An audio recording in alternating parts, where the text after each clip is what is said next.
This is Rita Dairit and this is Buhay Parang Life, where we discuss issues about this thing called life. Thank you, my dear viewers, for tuning into this episode. I invite you to please like, share, and subscribe to our YouTube channel and Facebook page. Buhay Parang Life is part of Faith Watch TV, and I encourage you to download the Faith Watch app on your mobile device.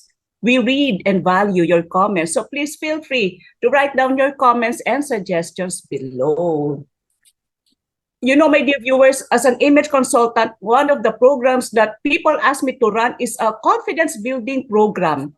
Pero saan nga ba nanggagaling ang ating confidence? To shed light on this very important matter, we have a beautiful lady, a confidence coach, and she calls herself an involved mom. O siguro yung hands-on mom, no? She is a motivational speaker and a dreamer. We'll know more about her as she, share her story. Please welcome to Buhay Parang Life, Miss Kristine Loyola. Hi, Kristine.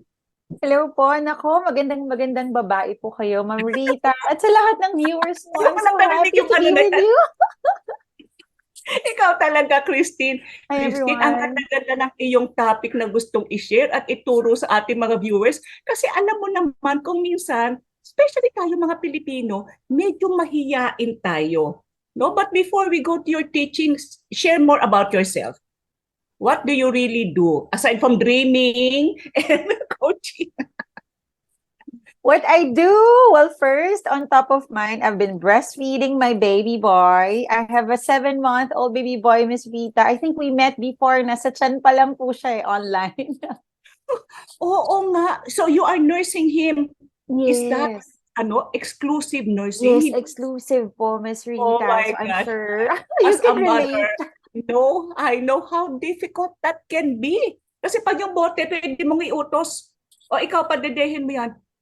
Nursing. All right. So, how are you right now as you are nursing, exclusively nursing your baby for 7 months now? Are you still able to, to do what you have been doing in the past, like coaching? Hosting events outside and on Zoom. I think I'll be very honest, and I'm sure a lot of your viewers po can relate. It's masayang pagod. Totoo pala that it exists. Masayang pagod, yung parang feel mo, natutulog pa ba ako? Grabe. And I go back to hosting now, Miss Rita. So there was host? one What time I also exactly bring my do baby you host? boy because I have to host at the same time. So You- he's with me. Hosting, what do you exactly host? Where can people catch you? I do host corporate events, wedding and debut, Miss Rita. They can also catch me on my Facebook pages po. If So they need help. parang before may radio program ka, am I correct? Yes po, Miss You Rita. still do that? Yes po, Miss Enerhiya. Talaga naman alam ko ikaw punong-puno ka ng energy eh. Miss Energy. All right. Nako, Kristine, parang ang gusto kong itanong ngayon. How do you host an event when you are nursing your child? Hindi ba, alam mo, nababasa tayo, di ba? Suddenly, the milk is coming out. At yung anak mo nagugutom na sa isang tabi. Correct? Nursing pads are the key. All the mommies can relate. Wow. Alam mo, Kristine, I'm sure as we are talking right now about what you are doing, you are parang encouraging women and kasi minsan, especially women in corporate, women in business, parang, ay, magbote na lang kasi I work.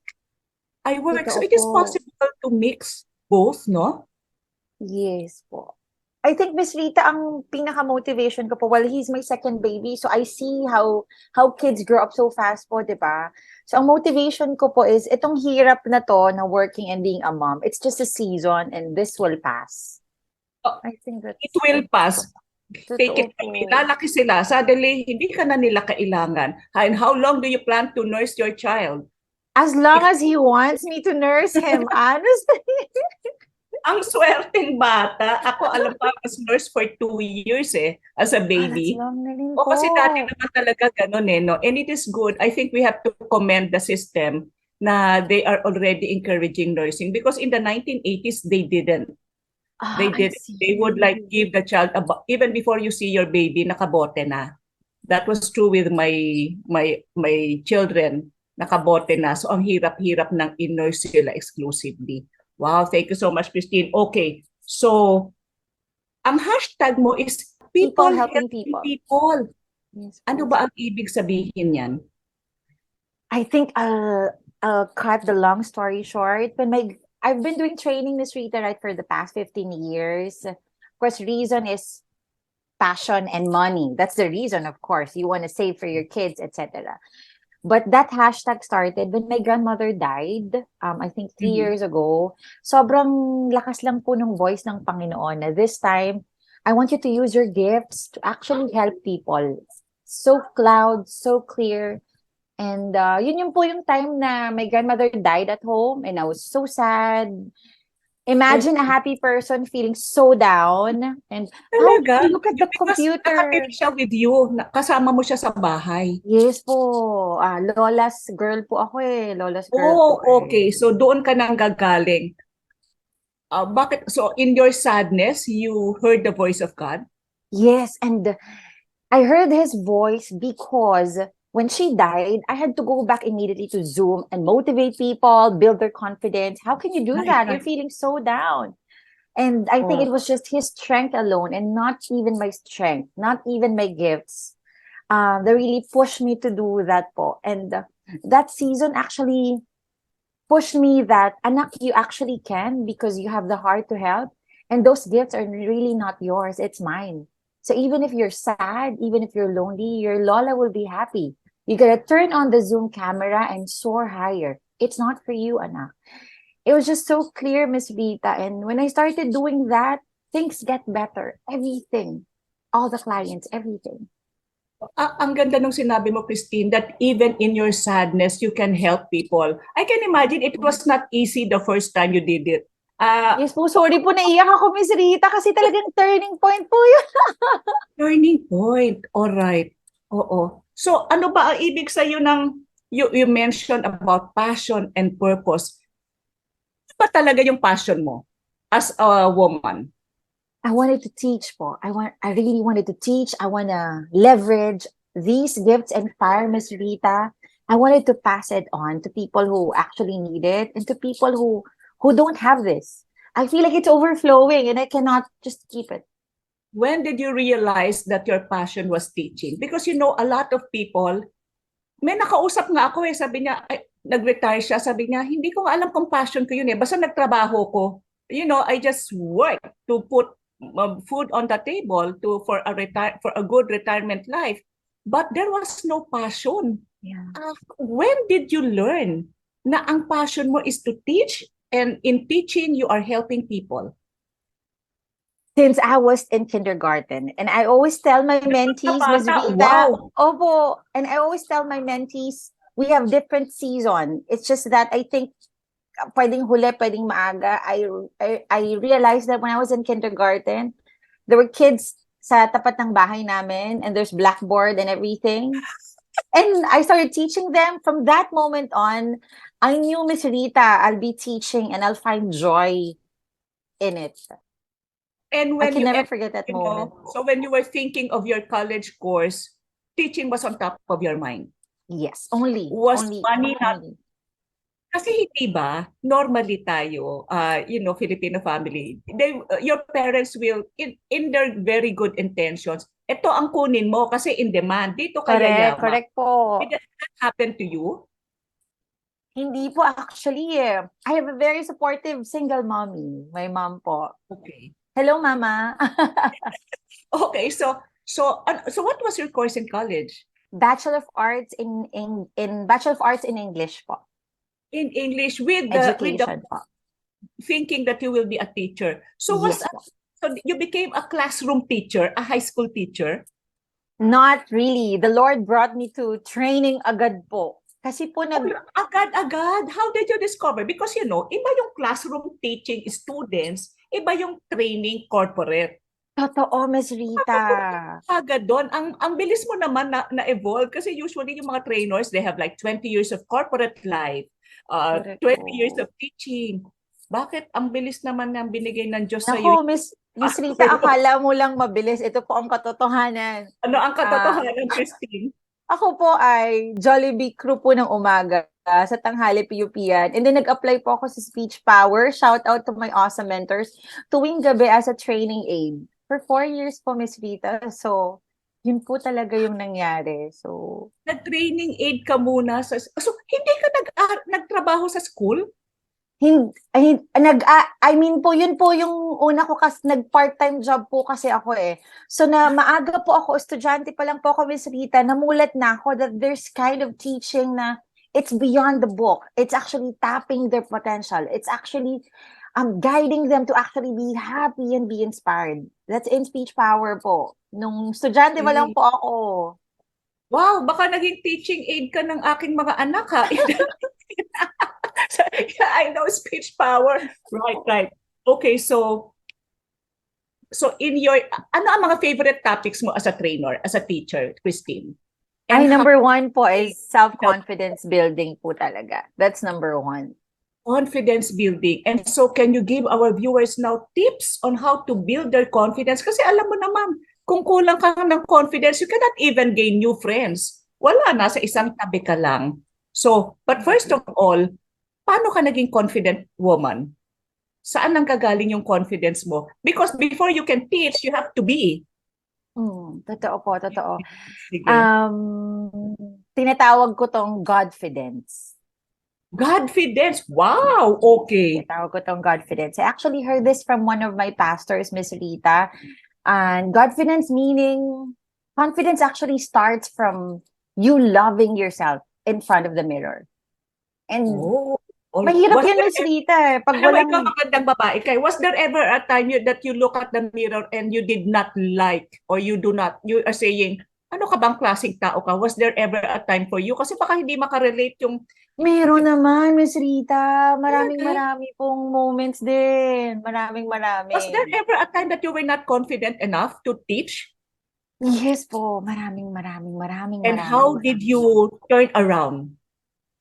I go back to the person who made me. It's really Godfidence. That's something I think I've been telling my partners in the training industry, the one who are creating my programs, helping me po. I always Right. tell them I want to have this avenue, and this is the one. That's why I contacted you. Yes. I want people to know that. And also, Miss Rita, kasi baka hindi alam na nakakarami po, confidence is actually not a personality. It's actually a skill. Oh, It's wow! not And because, that ay, skill confident na po yan si Miss that Christine. No, can it's be not. developed. Kasi Yes pag po. personality, yun ka na. Ima-manage mo na Yes. lang no, in your Exactly So, hindi pala yan personality, a skill. po. It's a At pag skill skill po. pala develop. Tama po. And how do we develop that skill? First, really, I don't want to sound spiritual, but that's number one. You have to Oh, believe that you are the most beautiful, one of the most beautiful person that he created. And second, for practical ones, you have to decide. You decide that today I'm going to be confident. It's a decision. wow. It's a will. It is a decision. Pero syempre yung decision na yun will be coming from the heart, from your inner uh The voice within. the voice within. Yung sigurado ka. Sigurado ka na okay ako today, that I am confident enough to deal with other people. No? So, paano yun? Pag halimbawa, alam mo naman, we have seasons in our life. May mga oras na parang wala tayong pera, wala tayong trabaho, Correct. hindi tayo maganda. So, how do you develop that skill when you are coming from that kind of situation? Ang dali maging confident kapag Totoo. everything is okay. I agree. I agree. There are many practical tips. One is words of affirmation. Some find it so cheesy, but it's powerful. Words of affirmation. And where will those words come from? Simple example that I always tell my brown bag session. Viewers, we can try it. Sabihin mo ng paulit-ulit, uupo ka sa isang sofa. Wala na naman akong pera, napakahirap ko, napakapangit ko na, Diba? ang gulo-gulo ng buhay. You know what? Try to do that the whole day. You're gonna manifest it all. Even emotions. Kasi sabi nga po ni Tony Robbins, there's energy in motion eh. But try to do it the other way around with power of words and trying to believe in it.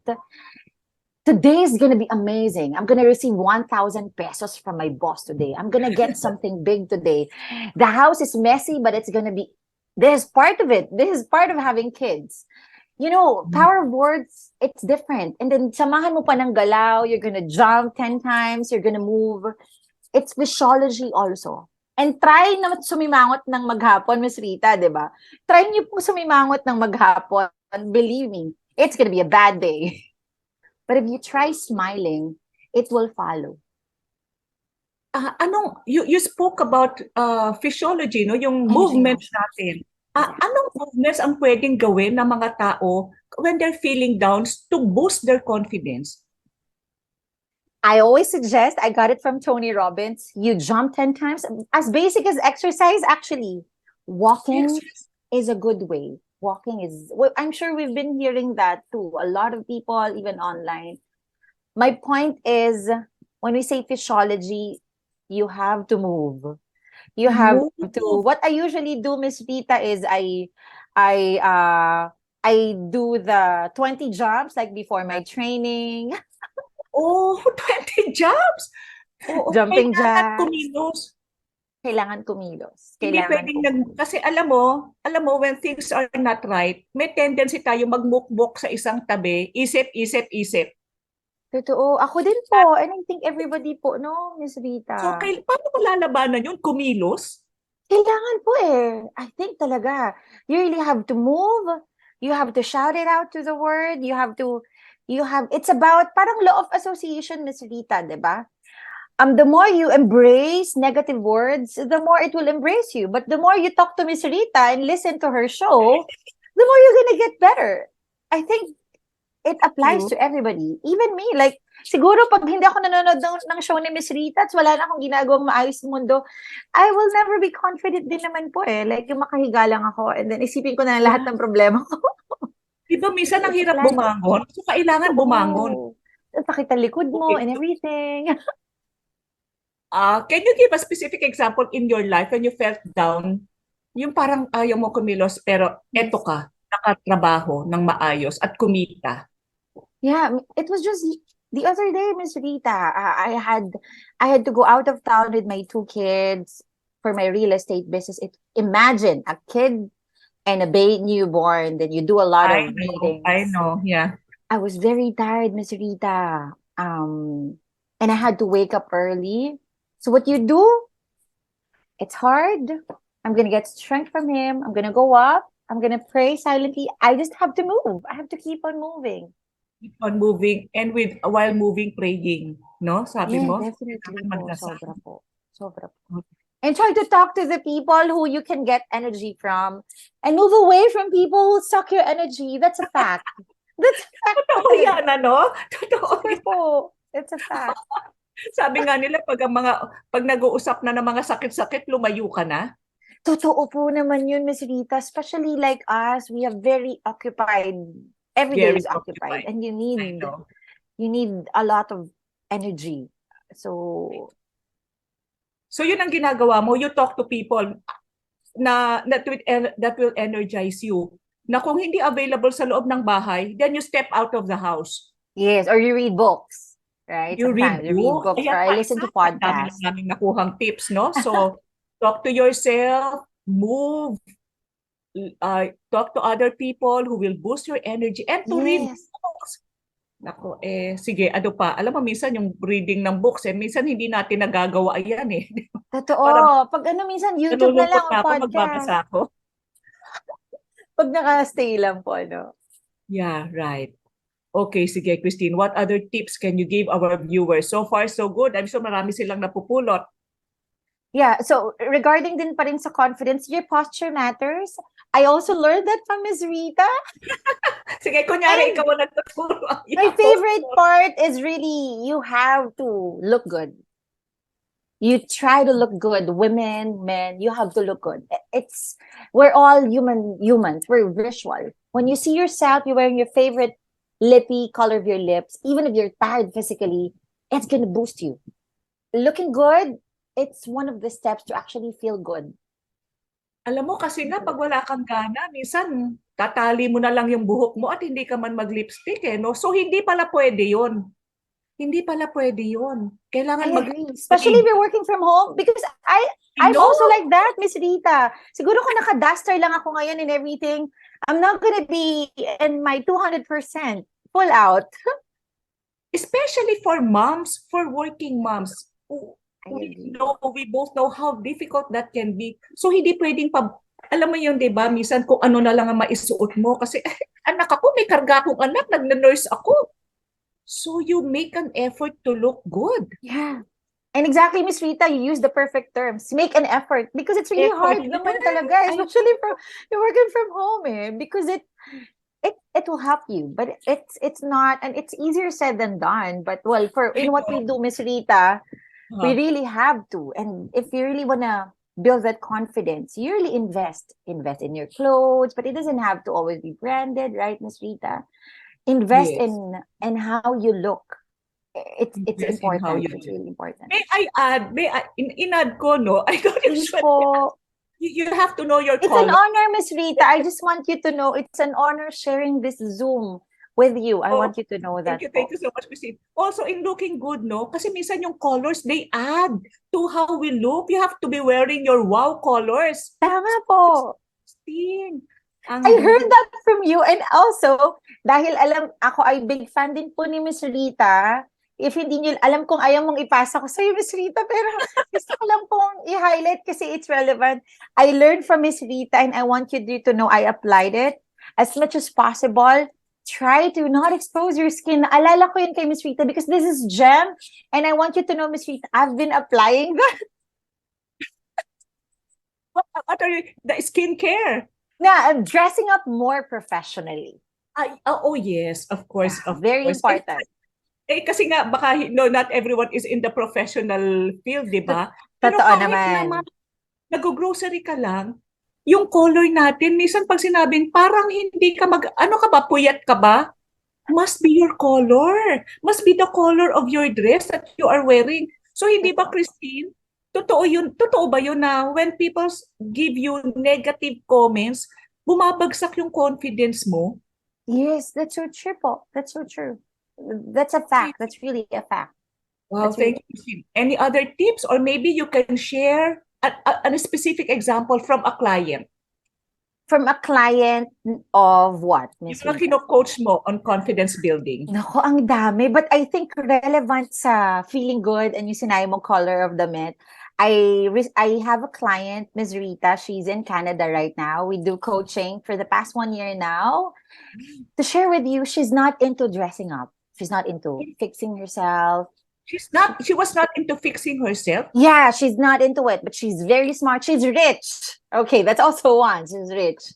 Kasi Okay. nag-aayos. Yes po, hindi po siya. Hindi mahilig. Hindi po siya mahilig. Hindi siya mahilig kasi yung industry niya is into numbers, etc., etc. So to cut the long story short, when she started learning how to put on makeup, how to actually buy clothes that matches, how she'll be comfortable. Her words right now are, grabe, iba pala maka-confident when you feel so grand and overdressed. And that's a fact. It's better to be overdressed sometimes, and that's okay. And now, I think it's a good step for her. It might sound basic for a lot of people, but at least nakakuha siya ng parameter na, I think this is my first step to actually feeling confident. So now, whenever she has presentations with the CEOs and etc., may comfort zone siya na, I'm gonna wear my best dress and I'm gonna nail it. Kahit hindi pa ako magaling mag-English, etc., etc. That's a good example also. Oh, wow. Oh, wow. And, when you look better, then, in a worldly sense, there's more money will come in, di ba? Yung That's true. true. Pwede kang ma-promote sa iyong trabaho just because, totoo ba yun, Christine? Just because you look better?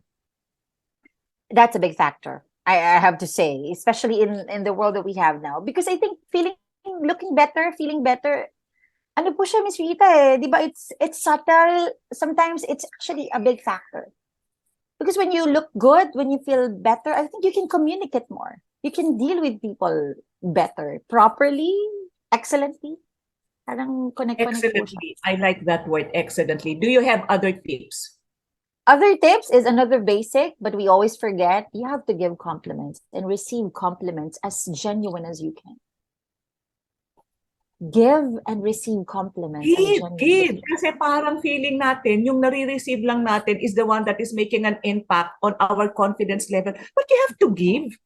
Yeah, you How have to does that give. change your mindset about yourself? Well, I have to give credit to one of my mentors in speech coach, si Sir JC Santos. Siya po talaga yung, when you give kasi, Miss Rita, what you give, it bounces back to you. You don't actually have to expect it to be in return. Actually, growing up po since college, para ako natag na parang bolera daw ako. But you know what? I think talaga mindset yun, Miss Rita eh. Parang ngayon tuloy, when I see a person for the first time, ang una ko na nakikita, ano yung maganda sa kanya. Huy, ang ganda ng blazer mo. Gusto ko yan. And you know that, Yung that mga spirit, ganun. opo, that spirit of joy coming from that person, whether you like it or you like it, it's gonna bounce back on you. It's good for your soul. And it happened to me, Miss Rita. Eh. It's happening to me. Okay, share. What happened to you? You spoke of being good for your soul. Paano yun in concrete terms? For the past few years, I learned that aside from receiving compliments, whenever I give, when they're happy, I'm so happy. And these people, I don't know, like to just put it into words, I believe and I would like to believe they feel the need to also pass it on. To actually give compliments also to the people around them. For example, in a group. So the spirit of actually appreciating small good things, and because you know that you're the one who planted it, it's not them who's actually giving it back to you. It's actually the universe. It's God reminding you, oh, kung ano kasi yung nakikita mo, yun din po yung nag-grow sa loob mo, Miss Rita, di ba po? Imaginein mo, ang tingin mo sa mga kausap mo, marites, nangutang lang. Feeling ko yun din naman na mag-grow sa loob, sa loob ng pagkatao niyo Nga, po. puro negative, no? And Totoo somehow po. it show in your expressions, in Totoo. your... All Agree right. po. And who is your greater source of confidence, Christine? Where is your passion and your purpose coming from?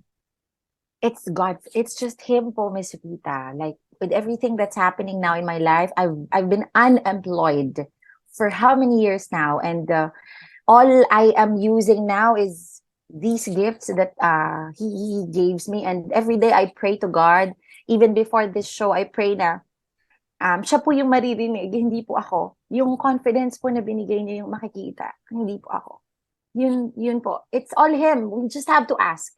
What do you I'm want sure me you to are do? I'm sure you are resonating very well with a lot of young women out there. So how do you know, how do you monetize that passion?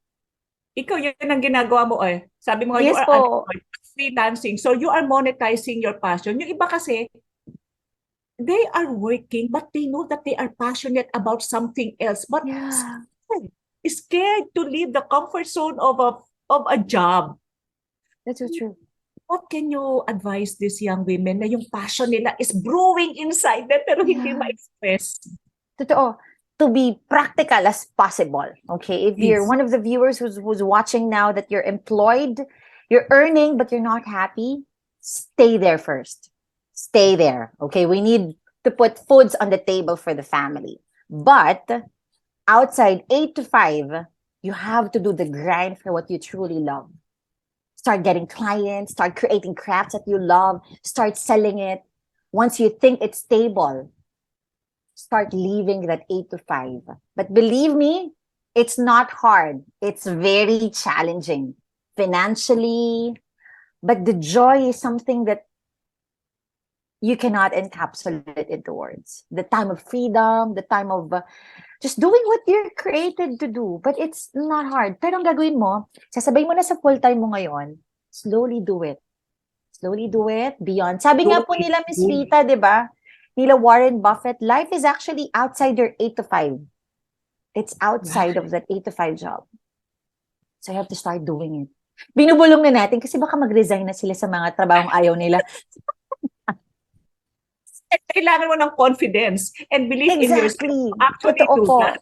no? Totoo po, totoo. Like Miss Rita, since you asked that, I'm sure narinig niyo na po yung mga virtual assistant world, mga VA, parang nasa bahay lang sila so they can do what they love to do. I want to tell you that most of the VA work from home jobs, you need confidence because you'll be talking to people that you don't know who own big companies. They might be foreigners, they might be Filipinos, but they are abroad. Hindi sapat na magaling ka lang technically. Kailangan matapang ka. Kailangan. It's really a must. Matapang. At tatapang Yes. ka lang kung confident ka. Amen. At kung 100%. confident ka na ikaw ay anak ng Diyos. Yun po talaga yung totoo. Yung po talaga. Final words for our viewers, Kristine, about, the source of confidence, on how to be confident. Confidently beautiful with a heart, sabi nga ni Pia Words ba? Tama, correct. Paano yun? Final words. Ako, final words, because I'm a believer, Miss Rita, and I always tell my mentees, do not try to copy how confident I am. Huwag ka rin maiinggit because this is a gift. Lahat tayo may ganong gift. I want to tell you, lahat ng hindi mo kaya, lahat ng hindi ko kaya, kaya niya. So, huwag nating pipilitin. Lahat ng hindi mo kaya. And I also get this from one of my mentor, Mrs. Mabait, and I always live up to that. Lahat ng hindi mo kaya, okay lang. Kasi kaya niya yun. Allow him. Allow him. Wow, wow, wow. Kahit di mo kaya-kaya ng Diyos, no? Wow, Yeah. very, very wise words from you, Kristine. If they want to, where can they catch you if they want to be coached? Ano ba ang mga top, iba-iba yung life coaching, career, Yes relationship. po.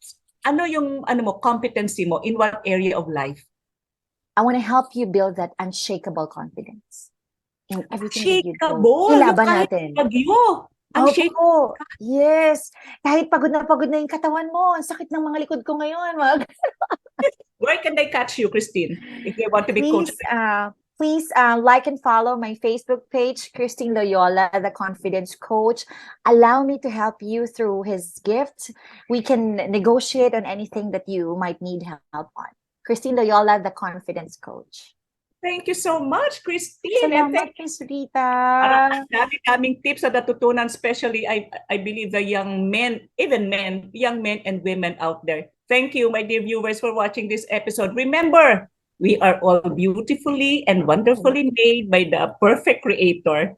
This is Rita Dairit reminding you today, haba-habaan po ang pasensya sapagkat ang buhay parang life.